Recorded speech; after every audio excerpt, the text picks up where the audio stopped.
Hey, what's up guys, my name's Clayton J Reeves, back into the YouTube video. Hey, how's it going guys?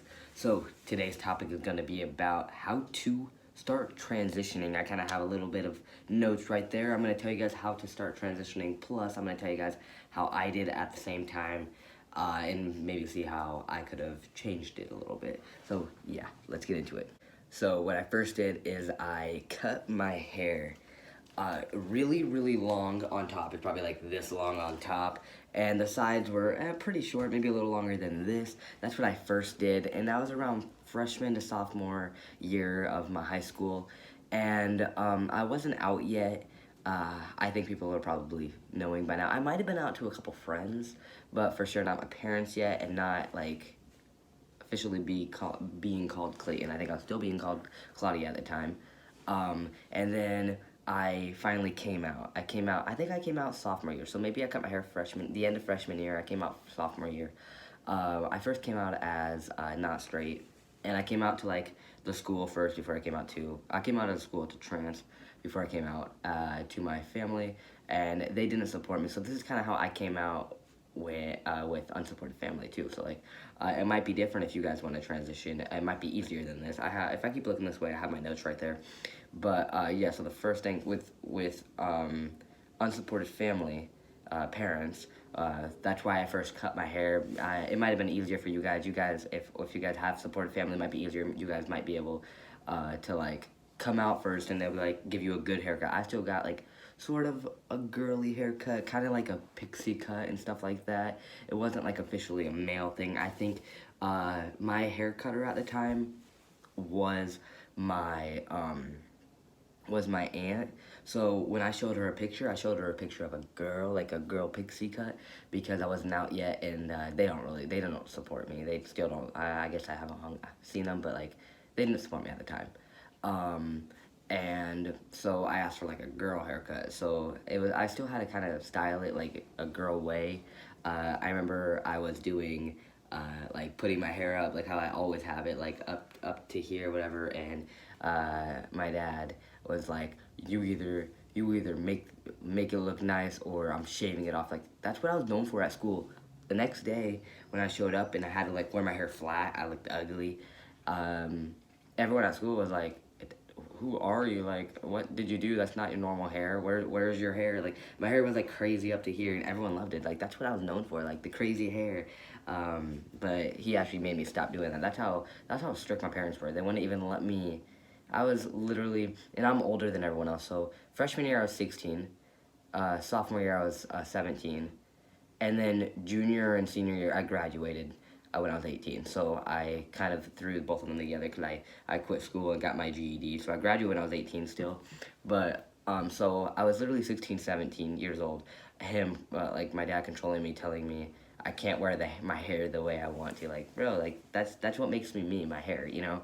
But yeah, the first thing I did was cut off my hair. It's an easy way to start. So if you guys are trying to figure out an easy way to start and you don't even want to come out to your parents, show them like a girl hair pixie cut, like an undercut for girls. Like it doesn't have to be a girl, but like have a girl on the title and just be like show them a picture of like a girl with a short hair and be like, hey, I just want this haircut. Is that fine? And then be like, oh yeah, that girl looks nice. You know, like, or like show them pink. Be like, oh my god, I love pink. Look, she has short hair. Can I please get my hair like her? You know. And then your parents would probably be like, oh yeah, sure, why not? And then boom, you got a haircut, and you don't even have to come out yet.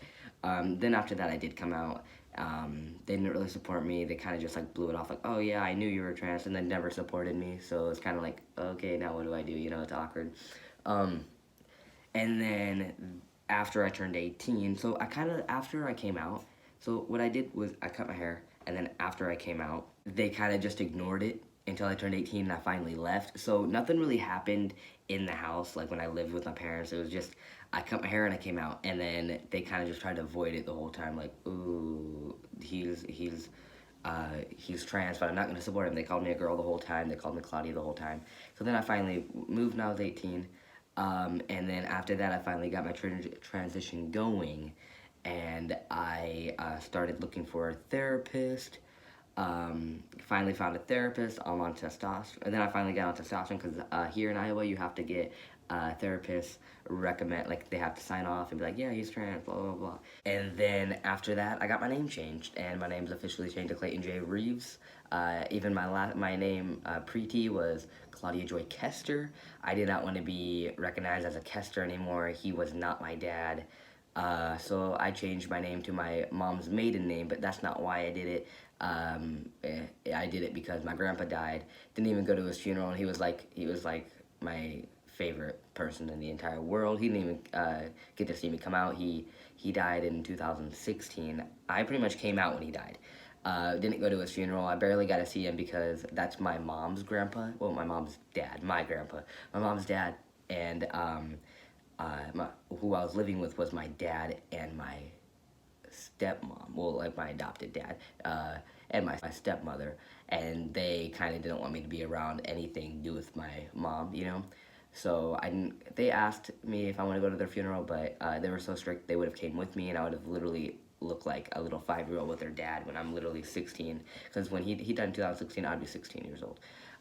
So then I was like, you know what? I didn't even go to his funeral. I barely got to say goodbye to him. So why not change my last name to his name, you know? So that's what I did. So now, how you guys should transition, my opinion. The reason why I cut my hair and then I came out and then I had to wait till I was 18 to finally transition was because my parents didn't support me. If you guys have a supportive family, I would try to come out first.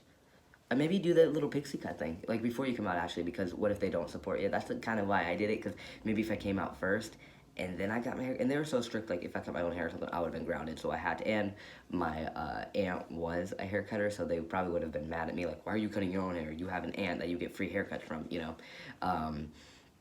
So I actually would start off being like, hey, can I get a pixie cut? Like, oh my god, I saw this girl. This is her haircut and it looks so awesome. You know, like start out like that. Like you're still, like you're not trans, you know. And then they might be like, oh yeah, that girl does look cute. You get your hair like that, you know. And then boom, and then come out. And if they don't support you, just be like, I would just. What I did when they didn't support me, I still came out to my school because they, like, it's a hate crime or whatever. If they don't support you, not a hate crime, I forgot what it is. You know what I'm talking about. Like, they can't just not support you. It's just a name. They have to be able to just be like, oh, you want to go by Clayton? Cool. They can't, like, tell you not to. Maybe they can places, but here in Iowa, they couldn't. They tried not to support me at first, but then it's like, oh, they have to. My parents weren't happy with it. Finally got, like, Clayton put in when I'm in band and chorus. They finally put, like, Clayton Kester in it, because I was still a Kester back then. When my dad saw it, he looked at it and he just, I was like, what? He's like pointing at something. He just looked at it and was like, and I was just smiling and I'm like, oh wow, I didn't even know they did that, you know, because they had to, I think, remake it because they first put the Claudia in there, and then I guess they changed it to Clayton, so that was really nice for the school to do that. But yeah, cut your hair, come out, they don't support you, then you're gonna have to do what I did, wait till you're 18, move out right away. Don't even think about money, because that's not, I didn't even think about money. I'm like, would I rather live on the streets and be a boy, or stay in that household and keep getting misgendered? Bro, I left. My grandma was nice enough. My grandma, with my grandpa died. She was alone. She had some of my siblings live with her, and I was like, you know what? Why don't I live there too a little bit? They actually asked. Well, one of my siblings was like, you know what? Come live here for a bit. I bet grandma wouldn't mind, and she didn't. I stayed there for like, I don't know exactly. I'm guessing like 3 to 6 months I was there. And then I finally got this place, and you just have to have like a set of to-do lists, like I need to get my name changed, I need to do this, I need to do this, and stop procrastinating, because like some of these stuff need to get done, you know. The things I haven't done yet, I haven't got any surgeries yet, like any trans surgeries, and I also haven't got my gender marker changed. Those are the 2 things I haven't done that I need to get done.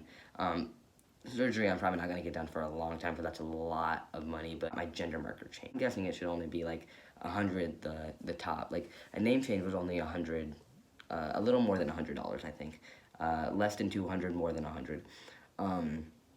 But I know it seems like a lot, and at the time it was a lot. Like even finding a therapist, I didn't even mean to find this therapist, and she's really nice. I didn't even mean to. I was just going through random things. It was my day off, and I was just going through random things. I found it, and I got put on a waiting list, and boom. She like literally called me and was like, hey, I see you're on the waiting list. It looks like all you're looking for is just to get something signed off and get out of here, so you can come in next week. And I'm like, wow. I did have to go with her for like 3 or 4 times, but every place is different. This is here in Iowa. You guys, everywhere else might be like, you guys might not even have to get a therapist. You guys might just be able to start testosterone. But just be safe too, because don't just come out and then start testosterone because you might not be trans. Some people might think like just because you're gay, you're transgender, or just, stuff like that. Like, no. I would take, like, after coming out and your transition, the first thing when you first start is, yeah, give it time. Make sure you're trans, watch videos, all that. And if your family support you, go to therapy with your dad and mom, make them get to learn more about it. And right after that, start testosterone. Maybe you can start when you're 16 or 17, but you got to make sure you know what you're doing because some things stick. So, yeah, I hope you guys really enjoy this video. I enjoyed making it. Remember to follow all my social media down in the description. Remember to subscribe to this channel. Also, like, comment, share, and turn on post notifications. You'll be the first one to watch it. And, yeah, I'll see you guys next time. Bye.